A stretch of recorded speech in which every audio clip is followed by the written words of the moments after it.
Hello friends, new Oxford education में आप सभी का स्वागत करती हूँ। हम देख रहे हैं पॉलिटी का क्वेश्चन। तो चलिए बिना टाइम वेस्ट किए जो है हम पॉलिटी का क्वेश्चन से स्टार्ट करते हैं। आज ये हमारा सेकेंड लेक्चर है। क्वेश्चन से स्टार्ट करते हैं। क्वेश्चन है हमारा कि अपराधों की दोष सिद्धि के संबंध में भारतवर्ष के अंतर्गत निम्नलिखित में से कौन सा कथन सही है। आपका अपराधों के दोष सिद्धि के संबंध में पूछ रहा है कि भारत में क्या प्रावधान है। तो चलिए देखते हैं। बोल रहा है कि भारत के संविधान में दोहरे दंड का प्रावधान नहीं पाया जाता है। तो ये बिल्कुल सही है। दोहरे दंड मतलब समझिए कि यदि किसी ने कोई गलती किया यानी कि अपराध किया है तो उसको यदि एक बार सजा मिल जाती है तो कोई दूसरा व्यक्ति आके ये नहीं बोल सकता और उसे दोबारा सजा उस चीज के लिए नहीं दिला सकता। तो दोहरे दंड का प्रावधान नहीं है, बिल्कुल सही है। बात करते हैं तो संविधान में अपराध से अधिक दंड से सुरक्षा दी गई है। तो यानी कि यदि आप कोई अपराध करते हैं तो कोशिश ये किया जाता है संविधान में कि आपको कम से कम दंड हो, लेकिन कुछ अपराध ऐसे कर देता है व्यक्ति उसके लिए दंड भी कम पड़ जाता है, जैसा कि आप समझ सकते हैं। चलिए देखते हैं। तो आपका जो है पहला और दूसरा ये दोनों सही है। देखते हैं आपका तीसरा क्या है।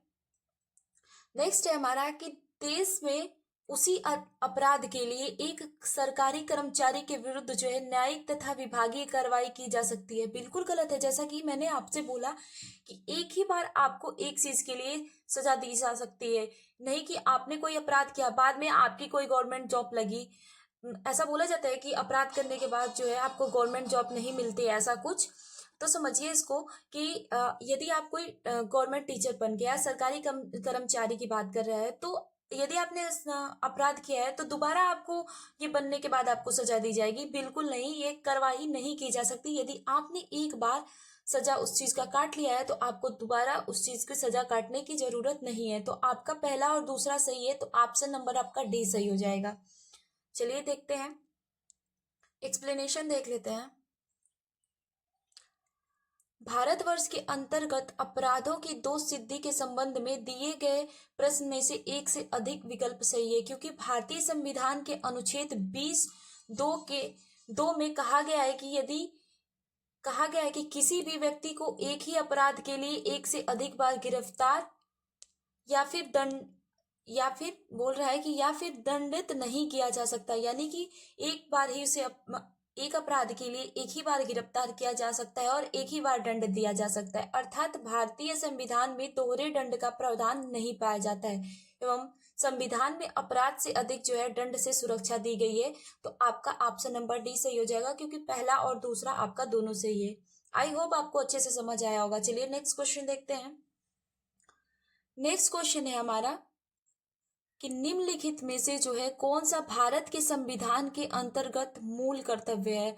मूल कर्तव्य जो है हमारा कहाँ से लिया गया था? तो मूल कर्तव्य जो है हमारा रूस से लिया गया था, जिसे रसिया पहले कहा जाता था। तो रसिया से लिया गया है। इसमें क्या है हमारा मूल कर्तव्य? टोटल जो है हमारे 11 मूल कर्तव्य पहले जो थे 10 थे। स्वर्ण सिंह समिति के आधार पे जो है हमारे मूल कर्तव्य को वो किया गया था। तो देखिए यहाँ पे देश की एकता एवं अखंडता को कायम रखना जो है हमारा मूल कर्तव्य है। तो ये बिल्कुल सही है। दूसरा जो है प्राकृतिक एवं पर्यावरण को सुरक्षित करना यानी कि रखना, ये भी सही है। तीसरा है हमें अपने बच्चों को शैक्षिक अवसर प्रदान करवाना, तो ये भी सही है। तो ऑप्शन नंबर डी आपका सही हो जाएगा। ये सब आपके मूल कर्तव्य है। टोटल आपके अभी वर्तमान में कितने मूल कर्तव्य हैं? तो आपके टोटल 11 मूल कर्तव्य हैं। तो देखिए यहाँ पे आपका भारतीय संविधान में मौलिक कर्तव्य जो है 42वें संविधान संशोधन 1976 के द्वारा जोड़ा गया। और किस समिति के आधार पे? तो स्वर्ण सिंह समिति के आधार पे 42वें संविधान संशोधन 1976 में 10 मूल कर्तव्य आपके जोड़े गए। ये संविधान के भाग 4 क में अनुच्छेद 51 क के तहत रखा गया है। तो इसे भी ध्यान रखिएगा, आपके भाग 4 क में अनुच्छेद 51 क में रखा गया है। मौलिक कर्तव्य की संख्या जो है कितनी है? 11 है। जब 42वां संविधान संशोधन हुआ था 1976 में, सोर्सिंग समिति के आधार पर 10 मौलिक कर्तव्यों को रखा गया था। अतः दिए गए प्रश्नगत विकल्पों में देश की एकता अखंडता को कायम रखना, प्राकृतिक पर्यावरण को सुनिश्चित करना तथा बात कर रहे हैं माता पिता या संरक्षक द्वारा 6 से 14 वर्ष के बच्चे हेतु प्राथमिक शिक्षा प्रदान करना जो है मौलिक कर्तव्य है। तो जो आपका बात करते हैं तो जो आपका 10 था तो 11वां जो मौलिक कर्तव्य जोड़ा गया वो था कि 6 से 14 वर्ष के बच्चों को जो है प्राथमिक शिक्षा प्रदान करना मौलिक कर्तव्य था। इसे जो है 86वें संविधान संशोधन 2002 के द्वारा जोड़ा गया था, तो ये भी ध्यान रखिए। 11वां जो मौलिक कर्तव्य है वो 86वें संविधान संशोधन 2002 के द्वारा जोड़ा गया था और 10 मौलिक कर्तव्य जो है 42वें संविधान संशोधन 1976 में सोर्सिंग समिति के आधार पर जोड़ा गया था। तो टोटल हमारे अभी कितने मौलिक कर्तव्य हैं? तो 11, इसे भी ध्यान रखिएगा। चलिए नेक्स्ट क्वेश्चन देखते हैं। नेक्स्ट क्वेश्चन है हमारा कि भारत में प्रेस स्वतंत्रता लोगों को प्राप्त है क्योंकि। प्रेस की स्वतंत्रता बात करते हैं, यानी कि ये स्वतंत्रता की बात कर रहा है, बोलने की स्वतंत्रता, तो क्यों प्राप्त है? यहाँ पे देखिए, यह विचारा अभिव्यक्ति की स्वतंत्रता के अधिकार के निहित है। यानी कि जो आपकी बोलने की स्वतंत्रता है 19A में, यानी कि बोला जाता है कि हम अपनी बातों को रख सकते हैं, अपनी बातों को कह सकते हैं, तो उसी की बात कर रहा है प्रेस की स्वतंत्रता। एक्सप्लेनेशन देखते हैं यहाँ पे। आपका भारत में प्रेस स्वतंत्रता लोगों को प्राप्त है क्योंकि यह विचाराभिव्यक्ति की स्वतंत्रता के अधिकार में निहित है। संविधान में प्रेस की स्वतंत्रता का उल्लेख नहीं किया गया। हालांकि प्रेस या मीडिया की स्वतंत्रता भारत के संविधान द्वारा अनुच्छेद 19A के तहत प्रदत्त वाक्य स्वतंत्रता और अभिव्यक्ति के मौलिक अधिकारों में निहित है। जो हमें बोलने की स्वतंत्रता प्राप्त है आर्टिकल नंबर 19(1) के तहत, उसके बारे में बात कर रहा है। यह स्वतंत्र जो है पत्रकारिता को प्रोत्साहित करता है और लोगों को सरकार के कार्यों के पक्ष या विपक्ष में अपनी राय देने का अवसर देकर लोकतंत्र को बढ़ावा देता है। यानी कि हमें बोलने की स्वतंत्रता जो है आर्टिकल नंबर 19(1) के तहत जो है हम अपनी बातों को रख सकते हैं। हम किसी के पक्ष में बोल सकते हैं, किसी के विपक्ष में, उस पर हमें प्रतिबंध नहीं लगाया जा सकता। चलिए नेक्स्ट क्वेश्चन देखते हैं। क्वेश्चन हमारा कि मौलिक अधिकारों को लागू करने के लिए न्यायालय निम्नलिखित में से किसे जारी करता है? तो न्यायालय जो है किसे जारी करता है? तो आपका न्यायालय जो है वो रीट जारी करता है। क्या न्यायालय हमारा रीट जारी करता है? आर्टिकल 32 के तहत जो है आपका सुप्रीम कोर्ट रीट जारी करता है और आपका आर्टिकल 226 के तहत, आर्टिकल 32 के तहत जो है आपका सुप्रीम कोर्ट जारी करता है और आर्टिकल 226 के तहत जो है आपका हाई कोर्ट जारी करता है। तो इसे ध्यान रखिएगा। तो देखिए यहाँ पे आपका मौलिक अधिकारों को लागू करने के लिए सर्वोच्च न्यायालय तथा उच्च न्यायालय जो है रीट जारी करने की शक्ति प्रदान है। सर्वोच्च न्यायालय को जो है आर्टिकल 32 के तहत 5 प्रकार का रीट जारी करता है और उच्च न्यायालय यानी कि हाई कोर्ट की बात कर रहा है तो आर्टिकल 226 के तहत रीट जारी करता है। भारतीय संविधान के अनुच्छेद 32 को महत्वपूर्ण अनुच्छेद माना जाता है क्योंकि यह प्रावधान करता है कि मौलिक अधिकारों की रक्षा का अधिकार अपने आप में एक मौलिक अधिकार है। संसद किसी भी अन्य न्यायालय को किसी भी प्रकार के निर्देश, आदेश और रीट जारी करने का अधिकार दे सकती है। तो आर्टिकल नंबर 32 के तहत सुप्रीम कोर्ट रीट जारी करता है, 5 प्रकार की रीट जारी करता है और 226 के तहत जो है आपका हाई कोर्ट रीट जारी करता है। चलिए देखते हैं नेक्स्ट क्वेश्चन है। नेक्स्ट क्वेश्चन है हमारा कि निम्न में से किस संविधान संशोधन ने भारत न्यायपालिका को संसद के अधीन बना दिया? कहने का मतलब है कि किस संविधान संशोधन के द्वारा जो है न्यायपालिका जो है हमारी उसको संसद के अधीन बनाने का प्रयास किया गया? तो वो 42वां संविधान संशोधन 1976। किसमें? 42वां संविधान संशोधन 1976 के तहत जो है न्यायपालिका जो है हमारी कोर्ट की बात करते हैं तो उसको संसद के अधीन बनाने का प्रयास किया गया। तो देखिए यहाँ पे एक्सप्लेनेशन।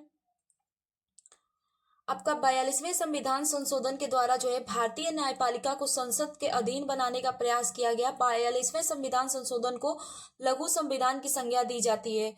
तो लघु संविधान किसे कहते हैं? तो 42वां संविधान संशोधन को बहुत बार एग्जाम में क्वेश्चन रिपीट करता है, जिस कारण संविधान के विहित प्रावधानों में संशोधन किया गया था। सबसे ज्यादा जो संशोधन किया गया था वो 42वें संविधान संशोधन 1976 के द्वारा किया गया था और न्यायपालिका जो है हमारा कोर्ट जो है उसे जो है संसद के अधीन बनाने का प्रयास किया गया था।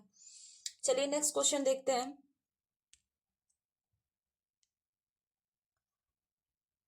नेक्स्ट क्वेश्चन है हमारा कि प्रधानमंत्री लाल बहादुर शास्त्री जी ने भारतीय राष्ट्र के आधारभूत मूल्यों एवं उद्देश्यों को चुनौती देने वाले निम्न में से किन मुद्दों का सामना किया था।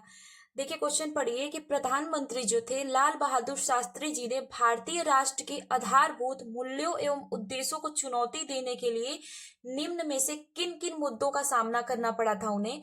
तो ऑप्शन देखते हैं।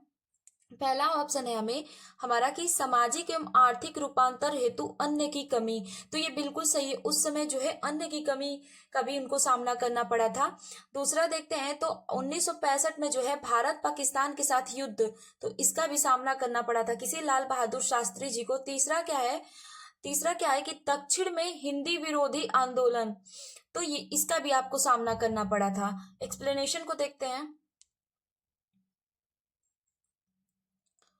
प्रधानमंत्री लाल बहादुर शास्त्री जी का कार्यकाल जो है 1965 से 1966 में भारतवर्ष के समक्ष खाद्यान्न की समस्या तथा भारत पाकिस्तान युद्ध 1965 तथा दक्षिण में हिंदी विरोधी आंदोलन का सामना करना पड़ा। शास्त्री जी ने जय जवान जय किसान का नारा दिया था। बहुत ही इंपॉर्टेंट है, एग्जाम में हर बार क्वेश्चन बनता है कि जय जवान जय किसान का नारा किसने दिया था, तो लाल बहादुर शास्त्री जी ने दिया था। चलिए नेक्स्ट क्वेश्चन देखते हैं।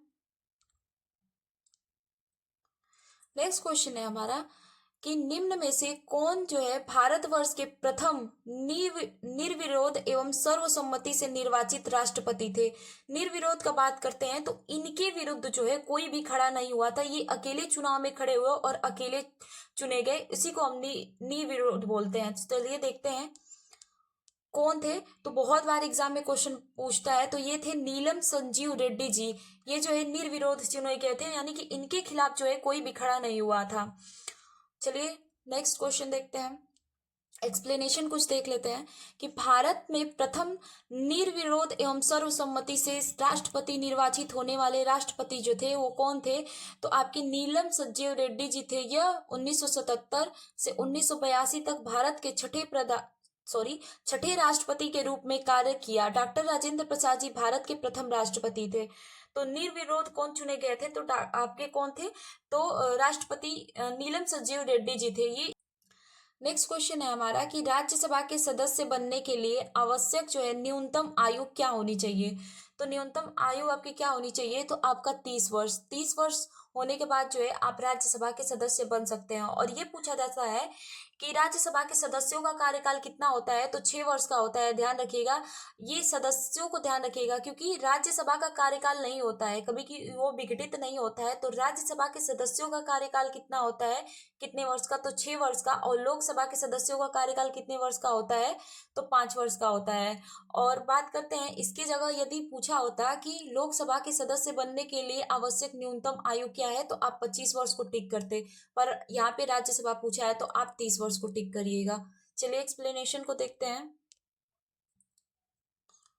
भारतीय संविधान के अनुच्छेद 84 के अनुसार कोई भी व्यक्ति राज्यसभा का सदस्य बनने के योग्य तब होगा जब उम्मीदवार की आयु कम से कम 30 वर्ष है, जबकि लोकसभा के सदस्य बनने की न्यूनतम आयु कितनी है, 25 वर्ष है। ये भी ध्यान रखिएगा। चलिए नेक्स्ट क्वेश्चन देखते हैं। नेक्स्ट क्वेश्चन है हमारा कि भारत के नए संसद भवन को देश को कब समर्पित किया गया था। जो हमारा नया संसद भवन बना था उसको देश को जो है कब समर्पित किया गया था, तो आपका 28 मई 2023 को जो है समर्पित किया गया था। एक्सप्लेनेशन को देखते हैं।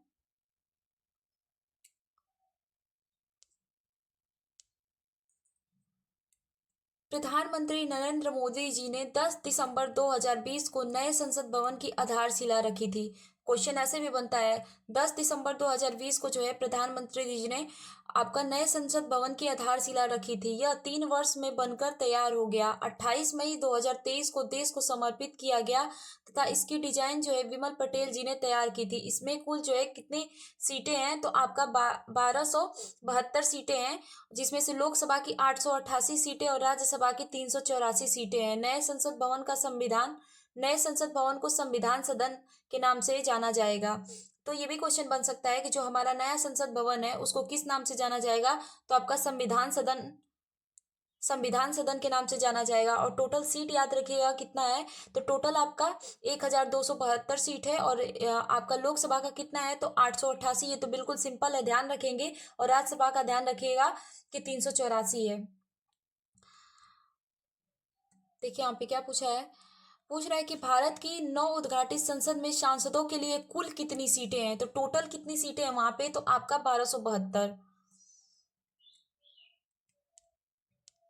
नेक्स्ट क्वेश्चन है हमारा आपका कि भारत की संसद में नए भवन के प्रभावी वास्तुकार का नाम क्या है। तो जैसा कि आपने ऊपर देखा कि कौन है, तो आपका पद्म श्री विमल पटेल जी हैं। कौन? पद्म श्री आपके विमल पटेल जी हैं। तो पद्म श्री क्यों लगाया गया, क्योंकि उनको पद्म श्री जो है प्राप्त है, इसलिए इनको पद्म श्री विमल पटेल जी जो है आपके नए संसद भवन के वास्तुकार हैं। तो एग्जाम में बार बार ये क्वेश्चन पूछा जाता है, तो ध्यान रखिएगा इसको। नेक्स्ट क्वेश्चन देखते हैं।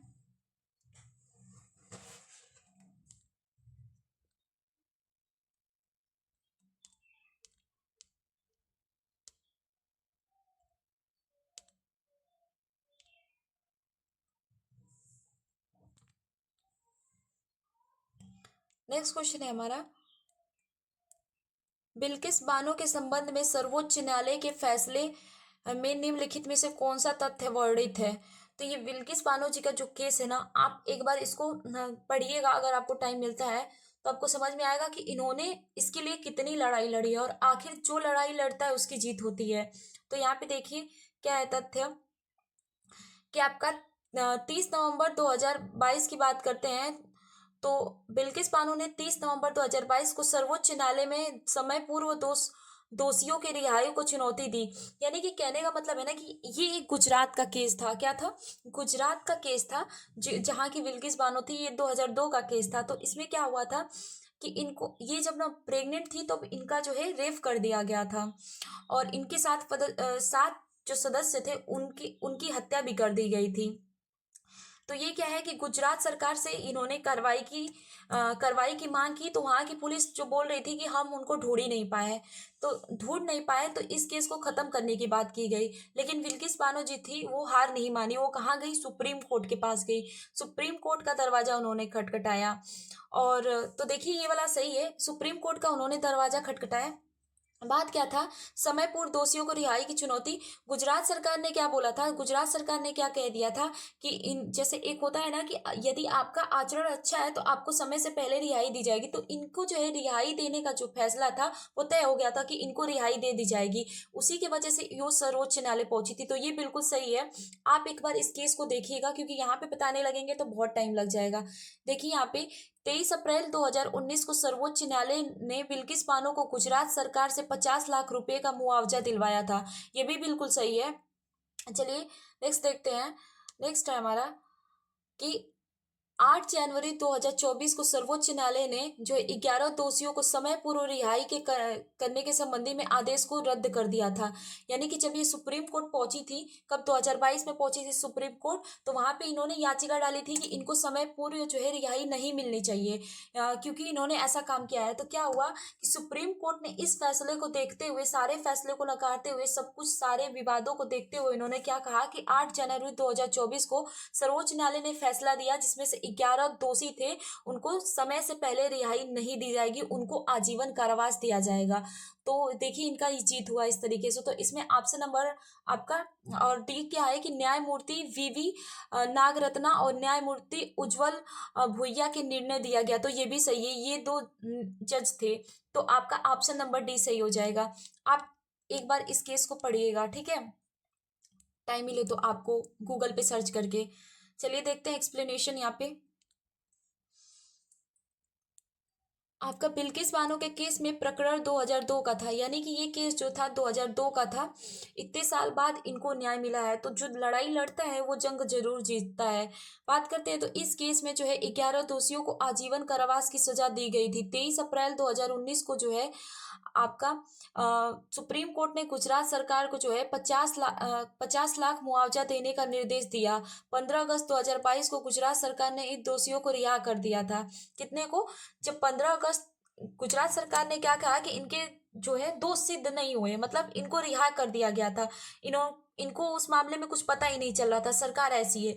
तो क्या हुआ कि इनको 15 अगस्त 2022 को रिहा कर दिया गया। तो तभी जो बिल्किस बानो थी वो क्या की, वो कहाँ पहुंची थी, तो सुप्रीम कोर्ट पहुंची थी इनकी, कि इनको रिहाई नहीं देना है। इन्होंने ऐसा काम किया है कि इनको रिहाई नहीं देना है, और आखिरकार जीत किसकी हुई, बिल्किस बानो जी की जीत हुई। और जो हमारा गुजरात सरकार था उसको बहुत ही ज्यादा मतलब दबाव, प्रेशर, और ये भी यहाँ तक बोला गया कि गुजरात सरकार जो है मिली है। इस मामले को आप देखेंगे ना तो बिल्कुल अच्छे से आपको समझ में आ जाएगा। बात करते हैं तो सितंबर 2022 को बिल्किस बानो सुप्रीम कोर्ट का दरवाजा खटखटाया। देखिए यहाँ पे वहाँ पे नवंबर दे दिया है, तो शायद नवंबर दे दिया है, गलती से टाइप हो गया होगा, तो सितंबर ध्यान रखिएगा। सितंबर बिल्किस बानो ने सुप्रीम कोर्ट का दरवाजा खटखटाया, और सुप्रीम कोर्ट को संसदीय बेंच बात करते हैं तो वीबी नागरत्ना एवं उज्जवल भुइया ने गुजरात सरकार के फैसले को रद्द कर दिया। क्या किया, और उनको जो है आजीवन कारावास की सजा भी हुई। चलिए, अगर इस केस का जो है बताने लगेंगे ना तो आपका 5 से 10 मिनट टाइम चला जाएगा, इसीलिए बोल रहे हैं एक बार आप इसको देखिएगा, क्योंकि अगर आप कोई चीज़ देखते हैं ना तो आपको बहुत चीज़ सीखने को भी मिलता है। कि देखिए, आप जब ये केस हुआ था तो क्या पता था कि ये बीपीएससी में क्वेश्चन पूछेगा, लेकिन पूछ दिया। चलिए नेक्स्ट क्वेश्चन देखते हैं।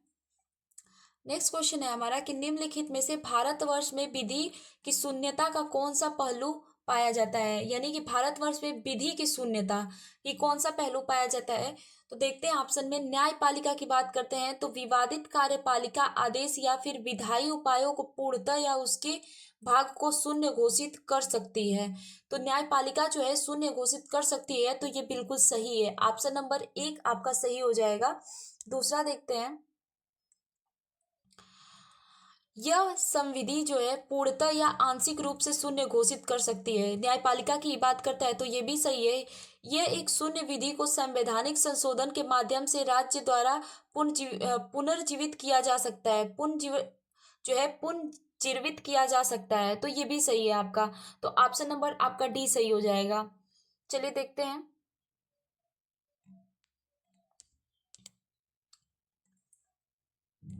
आपका भारतवर्ष में विधि शून्यता का पहलू निम्नलिखित संदर्भ में पाया जाता है, जिसमें से न्यायपालिका विवादित कार्यपालिका आदेश या फिर विधायी उपायों को पूर्णतः या उसके भाग को शून्य घोषित कर सकती है। न्यायपालिका के पास जो है हमारे यानी कि कोर्ट की बात करता है तो वो किसी चीज पे फैसला सुनने का उसको अधिकार है, वो कर सकती है वैसा।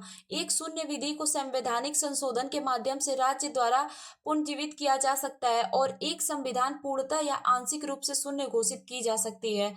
तो आप देखिए क्वेश्चन कैसे बन रहा है बीपीएससी में। तो जो भी आपका ना, एक ट्रिक ध्यान रखिएगा कि यदि आपको क्वेश्चन लेंदी लगता है और वो आपको पॉजिटिव दिखता है तो आप ऑप्शन नंबर डी के तहत जाइएगा, क्योंकि आपने देखा होगा कि बीपीएससी 3.0 में जो पॉलिटिकल साइंस का क्वेश्चन था जिसका मेन पेपर था, उसने देखा होगा उसमें इतना लेंदी क्वेश्चन दिया था, और उसके बाद उसमें इतना ऑप्शन नंबर डी को सही किया है ना कि अगर जिसने कॉमन सेंस भी लगाया होगा तो ऑप्शन नंबर डी कर गया होगा। लेकिन बहुत सारे लोग कंफ्यूजन थे। कुछ बीपीएससी की भी गलती होती है कि बीपीएससी क्या करता है कि किसी और बुक को मान लेता है कि नहीं इस बुक में ये दिया है, इस बुक में यदि एनसीईआरटी और एससीईआरटी को मान के चल रहा है तो उसे उसी ही मान के चलना चाहिए। पर क्या कर सकते हैं, हमें तो एग्जाम देना ही है, तो ध्यान रखिएगा इसके बारे में। नेक्स्ट क्वेश्चन है हमारा, तो ध्यान रखिएगा कि अगर लेंदी क्वेश्चन है और ऑप्शन अगर आपको पॉजिटिव लग रहा है तो आप डी की तरफ जाइएगा। देखते हैं यहाँ पे कि नेक्स्ट क्वेश्चन है कि भारत की एकीकृत न्यायपालिका रखता है, क्योंकि भारत जो है एकीकृत यानी कि एक न्यायपालिका रखता है। क्यों रखता है, तो देखिए आपके न्यायपालिका यानी कि कोर्ट की बात कर रहा है। तो देखिए यहाँ पे कि भारत में एक मौलिक विधि या सर्वोच्च स्तर पर सर्वोच्च न्यायालय और उसके नीचे उच्च न्यायालयों के साथ न्याय पाया जाता है। यानी कि कहने का मतलब ये है कि आपका जो है कोई भी फैसला यदि कहीं से नहीं हो रहा तो आपका जो है सर्वोच्च न्यायालय जो है सुप्रीम कोर्ट, वहां पे एक न्यायालय है जहां से आपका फैसला जो है फाइनल माना जाता है। तो यदि आप सर्वोच्च न्यायालय नहीं भी पहुंच पाते हैं तो आपको जो है उच्च न्यायालय से न्याय मिल सकता है। यदि उच्च न्यायालय से आपको न्याय नहीं मिलता है तो आप सर्वोच्च न्यायालय के पास जा सकते हैं, तो ये बिल्कुल सही है।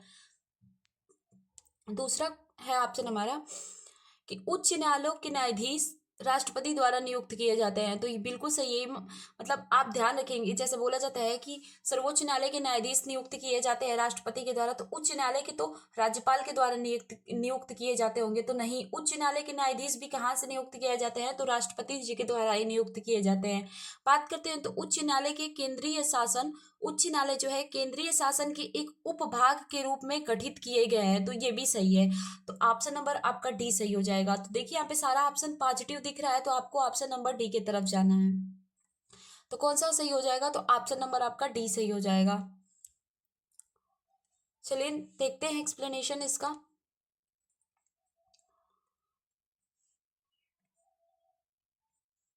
भारत जो है एकीकृत न्यायपालिका रखता है, क्योंकि भारत में एक मौलिक विधि तथा सर्वोच्च स्तर पर सर्वोच्च न्यायालय और नीचे उच्च न्यायालय के साथ न्याय जो है पाया जा सकता है। उच्च न्यायालय के न्यायाधीशों की नियुक्ति जो है संविधान के अनुच्छेद 217 के खंड 1 के तहत जो है राष्ट्रपति द्वारा की जाती है। उच्च न्यायालय राज्य के न्यायिक प्रशासन के प्रमुख होते हैं। उच्च न्यायालय केंद्रीय शासन के एक उपभाग के रूप में जो है गठित किए गए हैं। ध्यान रखिएगा कि सर्वोच्च न्यायालय जो है उच्च न्यायालय के न्यायाधीशों की नियुक्ति जो है 217 के खंड ए के तहत जो है की जाती है। नियुक्ति किसकी? सॉरी, हाई कोर्ट की, हाई कोर्ट के जजों की। चलिए नेक्स्ट देखते हैं।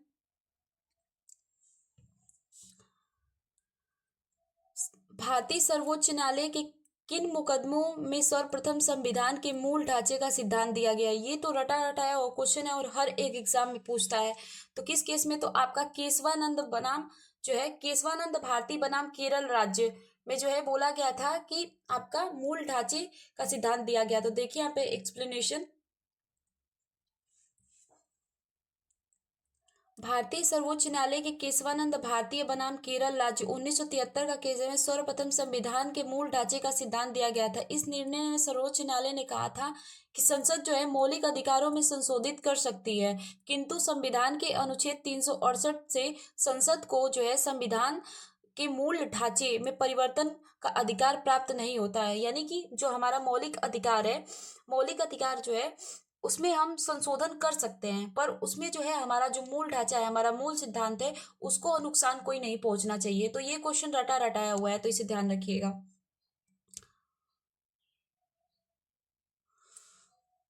नेक्स्ट क्वेश्चन है हमारा कि आपका कॉलेजियम प्रणाली के बारे में निम्नलिखित कथनों पर विचार कीजिए। तो देखिए, सुप्रीम कोर्ट जो है कॉलेजियम की एक 5 सदस्यीय निकाय है, जिसकी अध्यक्षता भारत के मौजूदा मुख्य न्यायाधीश यानी कि सीजीआई की बात करते हैं और उस समय इनमें न्यायालय के कार्यरत जो है 4 अन्य वरिष्ठ न्यायाधीश शामिल होते हैं। तो बिल्कुल सही है। जैसे कहने का मतलब है कि 5 लोगों की जो है एक ग्रुप होती है जिसे कॉलेजियम कहते हैं। तो उसमें जो है आपके सीजीआई रहते हैं, मुख्य न्यायाधीश रहते हैं, उसके बाद जो है 4 जो है वरिष्ठ न्यायाधीश होते हैं वो शामिल होते हैं। तो 5 लोगों के ग्रुप को हम क्या बोलते हैं? तो कॉलेजियम प्रणाली बोलते हैं। तो देखिए यहाँ पे, तो ऑप्शन नंबर ए सही होगा आपका। बात करते हैं तो संसद ने विधि द्वारा कॉलेजियम प्रणाली का आरंभ किया था। तो ये बिल्कुल सही है, संसद द्वारा नहीं, ये सुप्रीम कोर्ट के द्वारा ही किया गया था। नेक्स्ट है कि उच्चतम न्यायालय और उच्च न्यायालय के न्यायाधीशों की नियुक्ति जो है कॉलेजियम प्रणाली के माध्यम से की जाती है। तो बिल्कुल सही है, ऑप्शन नंबर सी भी आपका सही है। बात करते हैं तो कॉलेजियम प्रणाली की शुरुआत जो है 1993 में न्यायाधीश पीएन भगवती के ऐतिहासिक फर्स्ट जज मामले के उपलक्ष्य में की गई थी। तो 1993 में तो की गई थी, तो लेकिन सर्वोच्च न्यायालय के फैसले के आधार पर की गई थी। तो ये भी गलत है। तो आपका 1 और 3 सही होगा।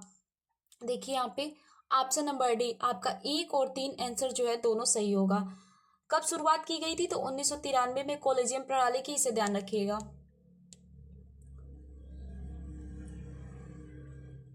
कॉलेजियम प्रणाली न्यायाधीशों की नियुक्ति और स्थानांतरण की जो है प्रणाली है, जो संसद के किसी अधिनियम या संविधान के प्रावधान द्वारा स्थापित न होकर सर्वोच्च न्यायालय के निर्णयों के माध्यम से विकसित हुई है। यह जो एक 5 सदस्यीय निकाय है, जिसकी अध्यक्षता जो है भारत के मौजूदा जो है मुख्य न्यायाधीश करते हैं और उस समय न्यायालय के कार्यरत अन्य 4 वरिष्ठ न्यायाधीश शामिल होते हैं। उच्चतम न्यायालय और उच्च न्यायालय के न्यायाधीशों की नियुक्ति जो है कॉलेजियम प्रणाली के माध्यम से की जाती है। तो ये भी ध्यान रखिएगा। चलिए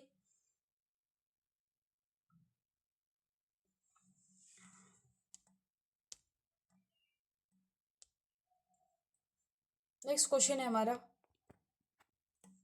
तो ये ध्यान रखिएगा आपका कि कॉलेजियम प्रणाली द्वारा जो है न्यायाधीशों की नियुक्ति की जाती है उच्चतम न्यायालय और उच्च न्यायालय को। तो आप सोचेंगे कि ये तो राष्ट्रपति करते हैं। तो ये जो न्यायाधीश होते हैं ना, कॉलेजियम वाले न्यायाधीश यही तय करते हैं कि किसको जो है नियुक्त किया जाना है, तो उसके आधार पे जो है हमारे राष्ट्रपति जी नियुक्ति करते हैं। तो दोनों को ध्यान रखिएगा, नियुक्ति तो राष्ट्रपति जी ही करते हैं, ये लोग चुनते हैं कि किसे बनाना है। देखिए यहाँ पे नेक्स्ट देखते हैं हम। नेक्स्ट है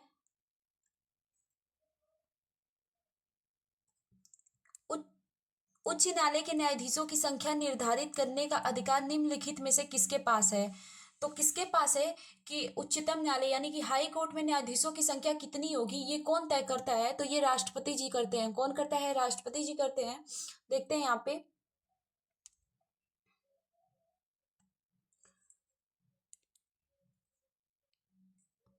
उच्च न्यायालय में न्यायाधीशों की संख्या निर्धारित करने का अधिकार राष्ट्रपति जी के पास है। अनुच्छेद 217 के अनुसार जो है उच्च न्यायालय के न्यायाधीशों की नियुक्ति राष्ट्रपति जी के द्वारा की जाती है। भारत के मुख्य न्यायाधीश तथा संबंधित राज्य के राज्यपाल के परामर्श से ही की जाएगी।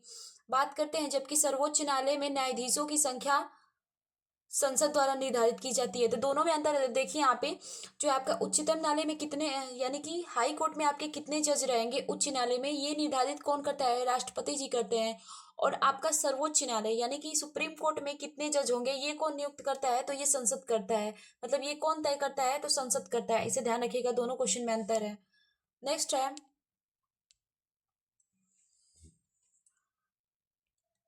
है कि निम्न में से कौन सा जो है भारत के प्रधानमंत्री थे जब 73वां और 74वां संविधान संशोधन अस्तित्व में आया।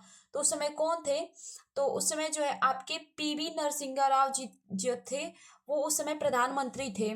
73वां और 74वां संविधान संशोधन 1993 की बात कर रहा है। उस समय कौन था, तो पीवी नरसिंह राव जी थे। तो ये बहुत बार क्वेश्चन में पूछता है। आपका 73वां संविधान संशोधन जो है किससे संबंधित है, पंचायत राज से संबंधित है। और 74वां की बात करते हैं तो नगर पालिका से। संविधान संशोधन वर्ष 1993 में लागू हुआ। इस समय भारत के प्रधानमंत्री पीवी नरसिंह राव जी थे। इस संशोधन द्वारा ग्राम पंचायत तथा नगर पंचायत को संवैधानिक रूप प्रदान किया गया। तो एग्जाम में बहुत बार क्वेश्चन बनता है। नेक्स्ट क्वेश्चन है हमारा। नेक्स्ट क्वेश्चन है कि निम्नलिखित में से भारत में जिला नियोजन समितियों का मुख्य उद्देश्य कौन सा है। तो देखिए यहाँ पे आपका पंचायतों और नगर पालिकाओं की योजनाओं को एकीकृत करना है। तो ये बिल्कुल सही है, मुख्य उद्देश्य में ये पहला सही हो जाता है आपका। क्या पूछ रहा है कि भारत में जिला नियोजन समितियों का मुख्य उद्देश्य क्या है, तो पंचायतों और नगर पालिकाओं का योजनाएं एकीकृत करना। तो बिल्कुल सही है, ऑप्शन नंबर ए सही हो जाएगा। नेक्स्ट है हमारा। नेक्स्ट है आपका जनपद की प्रारूपी योजना तैयार करना। यानी कि जनपद जो होता है हमारा डिस्ट्रिक्ट, तो ये भी बिल्कुल सही है। जनपद की प्रारूपी योजना तैयार करना की प्लानिंग करना कि किस तरीके से क्या किया जाना है। नेक्स्ट है कि पंचायतियों के मध्य जो है एकीकृत दृष्टिकोण को विकसित करना। ये भी सही है, तो ऑप्शन नंबर डी आपका सही हो जाएगा। तो जहां भी आपको पॉजिटिव आंसर दिखता है आप ऑप्शन नंबर डी की तरफ जाइएगा, चाहे पीआरटी हो, 6 to 8 हो, 9 to 10 हो, 11 to 12 हो, किसी में भी। देखते हैं यहाँ पे आपका भारत में जिला नियोजन समितियों के मुख्य उद्देश्य के संदर्भ में दिए गए प्रश्न में से एक से अधिक विकल्प सत्य है, क्योंकि जिलों में पंचायतों तथा नगर पालिकाओं द्वारा तैयार की गई योजना को समेकित करने तथा संपूर्ण जिले के लिए विकास योजना का प्रारूप तैयार करने के लिए किसी राजस्व जिले या राजस्व जिले के किसी समूह यानी कि ग्रुप की बात करता है, तथा उसके भाग जो एक ही जिले के पंचायत में है के लिए एक जिला आयोजन समिति का गठन किया जाएगा। इसके तहत देखिए यहाँ पे इसके तहत जो है सरकार जिले में जिला परिषद, ग्राम पंचायत, नगर परिषद और नगर निगम द्वारा तैयार की गई योजनाओं को समेकित करने और पूरे जिले के लिए एक मसौदा विकास रूप से तैयार करती है, जिससे पंचायतों के मध्य जो है एकीकृत दृष्टिकोण विकसित करने में सहायता मिलती है। चलिए नेक्स्ट क्वेश्चन देखते हैं। नेक्स्ट क्वेश्चन है हमारा कि भारत की केंद्रीय सरकार का पंचायती राज मंत्रालय निम्नलिखित में से किस वर्ष निर्मित हुआ। तो किस वर्ष आपका निर्मित हुआ था, तो वर्ष 2004। किसमें आपका भारत की केंद्रीय सरकार का पंचायती राज मंत्रालय निम्नलिखित में से किस वर्ष निर्मित हुआ, तो 2004 में निर्मित हुआ। नेक्स्ट क्वेश्चन देखते हैं। आपका भारत की केंद्रीय सरकार का पंचायती राज मंत्रालय वर्ष 2004 में निर्मित हुआ। पंचायती राज मंत्रालय भारत में ग्रामीण स्थानीय स्वशासन की एक प्रणाली है। स्थानीय स्वशासन का अर्थ है स्थानीय लोगों द्वारा निर्वाचित निकायों द्वारा स्थानीय मामलों का प्रबंधन। तो कितने में? 2004 में, इसे ध्यान रखिएगा। चलिए नेक्स्ट क्वेश्चन देखते हैं।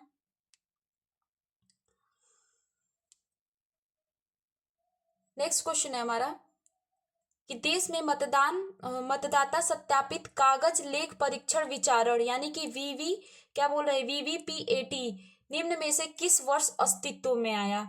तो बात करते हैं वीवीपीएटी यानी कि ये कब अस्तित्व में आया? तो आपका ये 2013 में। सबसे पहले कहाँ आया था? नागालैंड में। इसका मतलब समझते हैं। जो हमारा वीवीपीएटी है, ये क्या होता है कि जब आप देखे होंगे कि आप निर्वाचन जब करते हैं यानी कि वोट देने जाते हैं, तो ये जो ईवीएम से कनेक्ट एक मशीन रहती है। आपने देखा होगा कि यदि आप बटन को टिक करते हैं तो यहाँ पे आप छोटा सा एक चित्र दिखाता है जिसमें आप देख पाते हैं कि आप किसको वोट दिए हैं। तो उसी का नाम जो है, ये उसी मशीन का नाम जो है ये है वीवीपीएटी। यानी कि उस समय आप देख सकते हैं कि आपने किसको वोट दिया है, छोटा सा एक चित्र दिखाता है ना, उसी का नाम है। तो इसका इस्तेमाल सबसे पहले कब आया ये अस्तित्व में? तो 2013 में आया था। और सबसे पहले इस्तेमाल कहाँ किया गया था? तो देखिए यहाँ पे सबसे पहले इस्तेमाल जो है ये कहाँ किया गया था? तो नागालैंड में किया गया था। कहाँ पे? तो नोकसेन विधानसभा क्षेत्र में 21 मतदान केंद्र में उपयोग लाया गया था। जून 2017 तक इसे 100% अपना लिया गया, यानी कि पूरे राज्य में ये लागू हो गया। कब? 2017 तक। और 2013 में सबसे पहले नागालैंड में आया था। चलिए देखते हैं। तो चलिए नेक्स्ट क्वेश्चन को जो है हम कल वाली क्लास में डिस्कस करेंगे। तो आपको बताइएगा क्लास कैसी लगी, और बताइएगा कि आप कमेंट में कि 73वां संविधान संशोधन और 74वां संविधान संशोधन जो है वो किससे संबंधित है। ऐसे ही आप जो है थोड़ा थोड़ा करके पढ़ते रहिए। वैकेंसी आने वाली है बहुत ही जल्द, और इस बार आप लोगों को सिलेक्शन लेना है। तो चलिए मिलते हैं नेक्स्ट क्लास में। बताइएगा आपको क्लास कैसी लगी, और कमेंट में जो क्वेश्चन पूछा गया है उसे भी बताइएगा। चलिए मिलते हैं नेक्स्ट क्लास में। Thank you so much.